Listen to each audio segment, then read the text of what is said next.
They told you to obey, to sit still, to follow the rules, to be a good man in a world that rewards compliance and punishes conviction. But obedience is not virtue. It is the death of virtue. Obedience is the armor of the hollow, the refuge of the unformed, the mask worn by those too afraid to think, to feel, to act without permission. You were not born to obey. You were born to respond. Responsibility is not about doing what you're told. It's about doing what is necessary even when no one tells you to. It is the courage to rise when no one is watching, the strength to stand when everyone else sits, the wisdom to act not from fear but from truth. Carl Jung called it individuation, the process of becoming who you truly are, not who the world expects you to be. Friedrich Nietzsche called it the will to power, not domination over others, but mastery over oneself. Niccolò Machiavelli called it virtute, ability to shape the world, not be shaped by it. These men did not preach obedience. They preached responsibility, because masculinity is not about submission. It is about sovereignty. It is not about being led. It is about leading yourself first and then others. It is not about avoiding failure. It is about facing it, learning from it, and rising stronger. It is not about seeking approval. It is about earning respect through action, integrity, and purpose. So stop asking for permission. Stop waiting for instructions. Stop living someone else's script. Write your own. Take responsibility for your life, for your choices, for your impact. Not because someone told you to, but because you choose to. That is masculinity. That is power. That is freedom. Responsibility begins where obedience ends. Obedience asks, what should I do? Responsibility asks, what must I become? Obedience is passive, it waits. Responsibility is active, it moves. Masculinity, in its deepest and most terrifyingly beautiful form, does not wait to be told what is right. It decides, and then it acts. And then it owns the consequences. But you weren't raised for that, were you? You were conditioned to fear your own power. Taught that being a good man meant being agreeable. That masculinity was dangerous unless tamed. That leadership was oppressive, unless diluted with endless apologies. So you became smaller. You folded, you waited, and slowly your edge disappeared. Not because you weren't capable, but because you were never taught to trust yourself. Responsibility begins when you reclaim that trust, when you stop outsourcing your morality, when you stop living by the rules of men who never embodied what they preached, when you stop performing safety and start becoming real. Real men do not obey, they carry. They carry weight. They carry burden. They carry vision. Not because they are told to, because they must. That is the sacred contract of masculinity. To become the axis around which chaos turns into structure. To enter disorder and emerge with direction. To feel fear and move anyway. To know pain and not pass it on. Masculinity is not about being fearless. It's about being fear-walked, knowing its terrain and walking through it anyway. Because someone has to hold the line. Someone has to plant their flag in the storm and not move. Someone has to take the hit and not collapse. And that someone is you, not because you were chosen, because you chose yourself. Responsibility isn't glamorous. It's not loud. It doesn't earn applause. But it earns self-respect. And that is a currency no one can steal. Self-respect is a quiet fortress. It doesn't demand to be seen because it sees itself. It doesn't shout for validation because it has already been validated by fire, by failure, by forgiveness, by the weight of every decision that could have broken you, but didn't. Masculinity forged in obedience crumbles the moment the world stops clapping. But masculinity born of responsibility, it endures because it's rooted not in reaction, but in reality. You stop being the echo of other men's expectations. You stop being a mirror for society's projections. You become sovereign. And a sovereign man is dangerous, not to others, but to illusions, to lies, to systems built on dependency, to structures that reward helplessness and punish strength. That's why they fear the masculine man. Not because he dominates, but because he doesn't need to, because he sees through control, because he doesn't barter for identity, because he doesn't perform vulnerability to look safe. He is safe because he's been through hell and came back clean. Not perfect, not without scars, but clean. And this is where most men break, not because they aren't capable, but because no one taught them that responsibility is sacred, that to carry the weight of your choices without complaining is holy, that to lead when no one follows is heroic, that to stand alone with integrity is to become immortal in spirit. Jung said, the privilege of a lifetime is to become who you truly are. But who you are isn't found in applause. It's found in the silence that follows your hardest decisions. In the solitude after you tell the truth no one wants to hear. In the stillness after you say no to the easy path. In the wreckage of comfort where you finally build yourself. Because obedience is a cage lined with approval. But responsibility is the key. And when that key turns, something ancient awakens in you. The part of you that doesn't need to be told what to do because it knows what must be done. The part that remembers your blood is not built for comfort, but for conquest. Not conquest of others, but of your own limitations. Because true masculinity is not about mastering the world, it's about mastering yourself. Your impulses, your reactions, your lust for shortcuts and applause. Every time you choose the harder right over the easier wrong, you become less of a boy and more of a force. Not the kind of force that shouts, but the kind that anchors, that steadies a room, that calms chaos, that speaks last because it listens longest. That doesn't need to prove anything because it embodies everything. That kind of man doesn't ask, what will they think of me? He asks, what am I called to carry? He doesn't ask, will they follow me? He asks, am I willing to walk alone if no one does? Because responsibility requires solitude, not as punishment, but as preparation. In silence, you meet your weakness. In silence, you hear the voice of your conscience roar, untamed, unfiltered. And it is in that crucible that masculinity is tempered. Not by applause, but by fire. The fire of discipline, the fire of self-honesty, the fire of a vision that scares you because it's bigger than you. And yet you accept it. You don't wait to be ready. You don't ask if it's fair. You don't shrink to make others comfortable. You rise, not as an act of rebellion, not as an act of ego, but as an act of devotion, devotion to what is right, devotion to what is real, devotion to becoming the kind of man who no longer lives by rules, but by principles. Because rules change. But principles are eternal. And principles don't bend for convenience.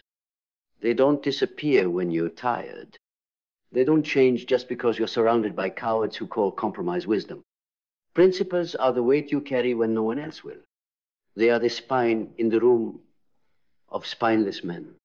They're the fire in your chest that won't let you lie, won't let you shrink, won't let you become ordinary. Because responsibility has no interest in making you safe. It's only interested in making you whole, not sanitized, not polished, but real. raw, rooted, unapologetically self-led. That's why responsibility feels heavy, because it is. But that weight, that's your crown. And every man must choose. Will I wear the crown, or will I stay a servant to the whims of lesser men? Because obedience to the wrong system creates a life that looks successful but feels dead. A life full of check marks and titles and applause, but no fire, no pulse, no soul. Responsibility brings you back to life. It burns away the lies you told to stay accepted. It crushes the fake version of you that only existed to be liked. And it awakens something deeper, something older than your name. Honor. Not the kind of honor that begs for recognition, but the kind that lets you look in the mirror at the end of the day and say, I didn't betray myself. That is a man. That is masculinity. Not obedience to outer noise, but loyalty to inner law.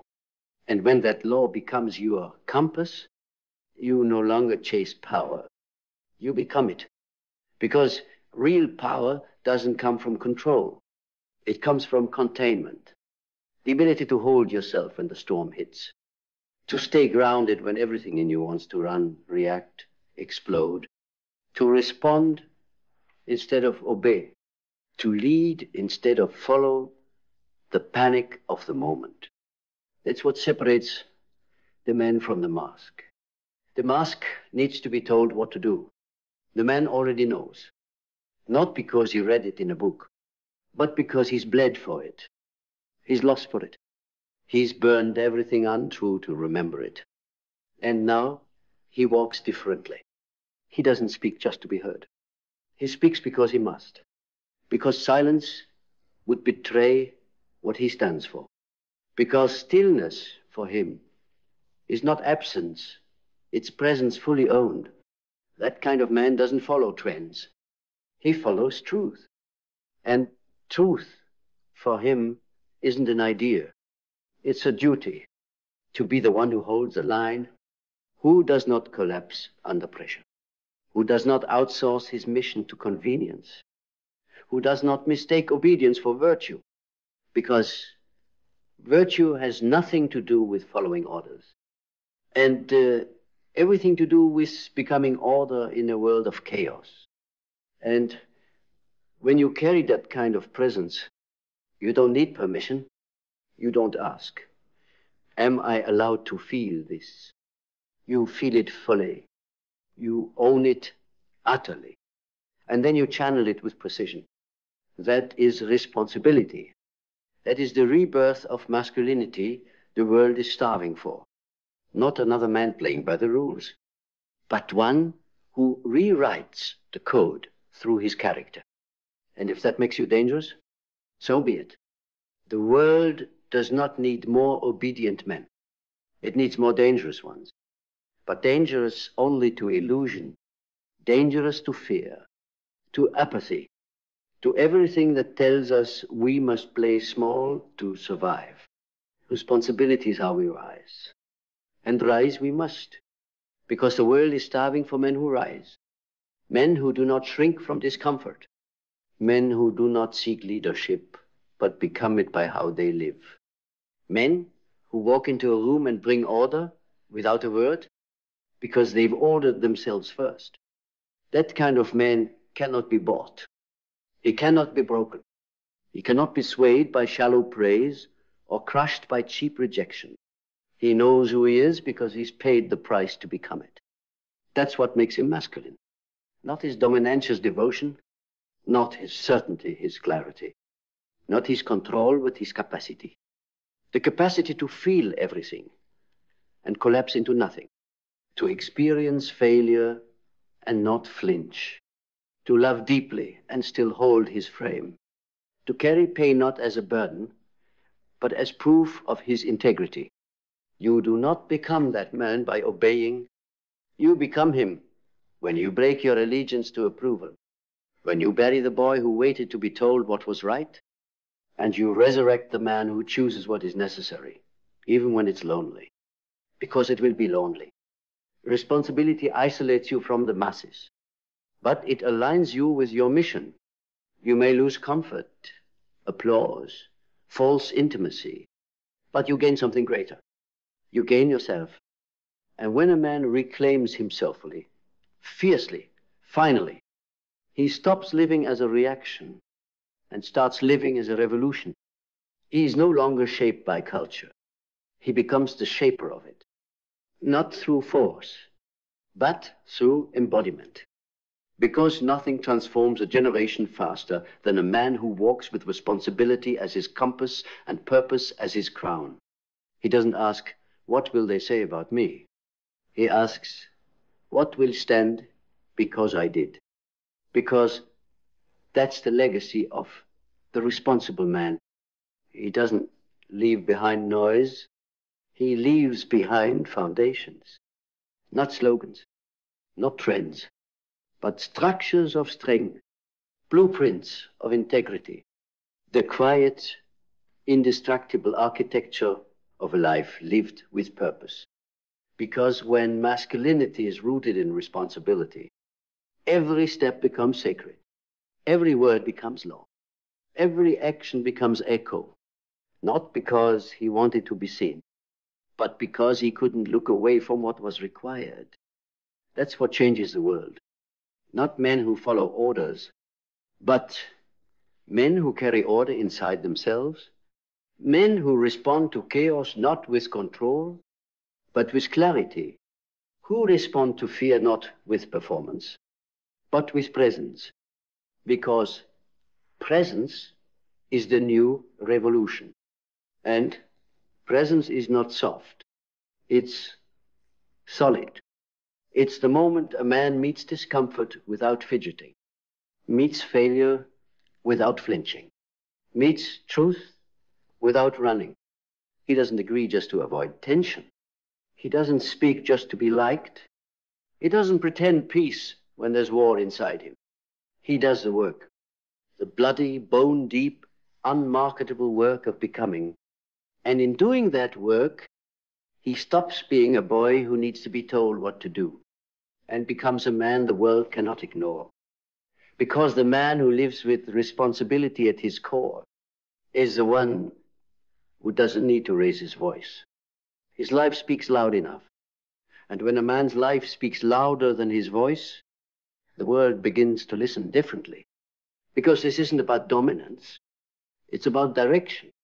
It's about becoming the kind of man who no longer reacts to life like a child looking for approval, but responds to life like a builder laying down stone.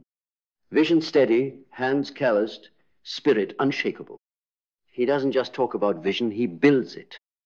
Brick by brick, choice by choice, sacrifice by sacred sacrifice. Responsibility is not an event, it's a rhythm. It's not a speech, it's a structure you live inside. And every time you say no to what's easy, and yes to what is yours to carry, you lay another stone. It's why boys run from responsibility, and men run toward it. Because boys seek comfort. Men create meaning, and meaning is never found in obedience.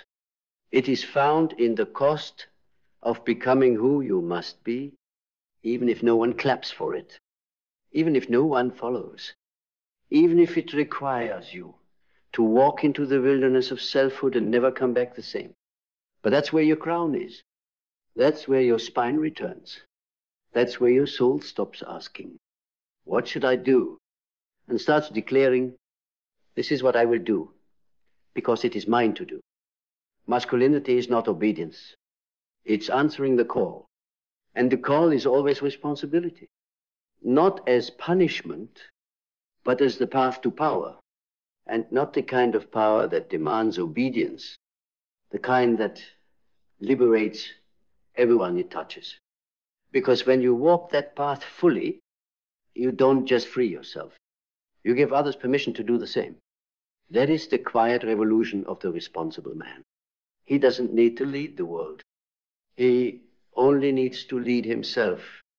And in doing so, he becomes the axis, the still point in a spinning world, the proof that you don't need to dominate, to direct, that you don't need to be feared to be followed, that you don't need a crown to command respect, because respect is not earned through noise. It's earned through alignment, through integrity, through the silent daily decisions no one sees but you.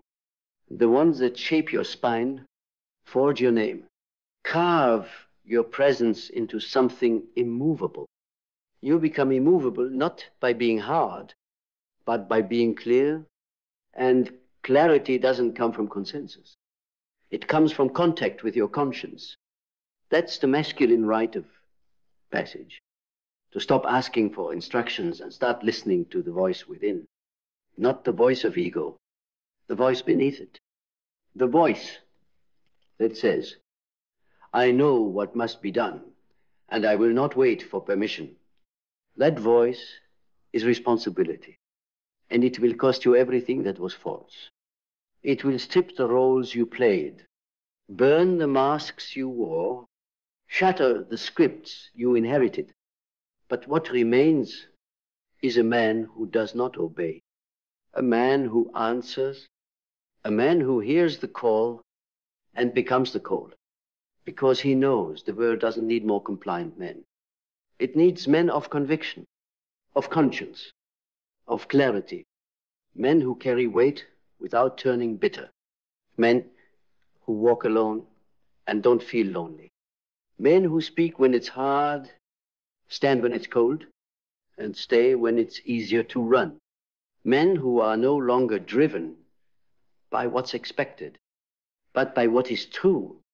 That is responsibility. That is masculinity. And that is the man you were born to become. Because in the end, all the noise, all the applause, all the expectations, they fade. But your choices remain. The quiet ones, the hard ones, the ones no one else clapped for. They are the bricks of your character. They are the roots of your legacy. And when the storms come in, you'll know who you are by what remains standing. Not your image, not your reputation, not the opinions of others, but your alignment, your integrity, your responsibility. Because masculinity, in its highest form, is not about being obeyed. It's about being depended on.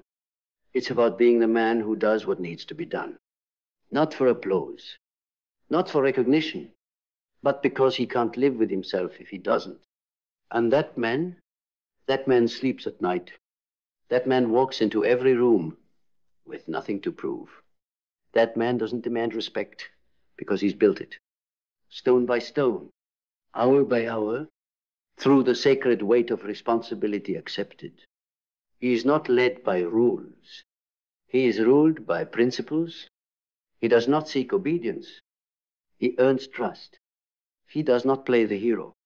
He becomes the foundation others stand on. And so the question is no longer, what kind of man should I be? The question is, what kind of world will stand because I did? And the answer will never come from obedience. It will only ever come from the man who dares to rise, to carry, to build, to become the man who understands. Masculinity isn't about obedience. It's about responsibility.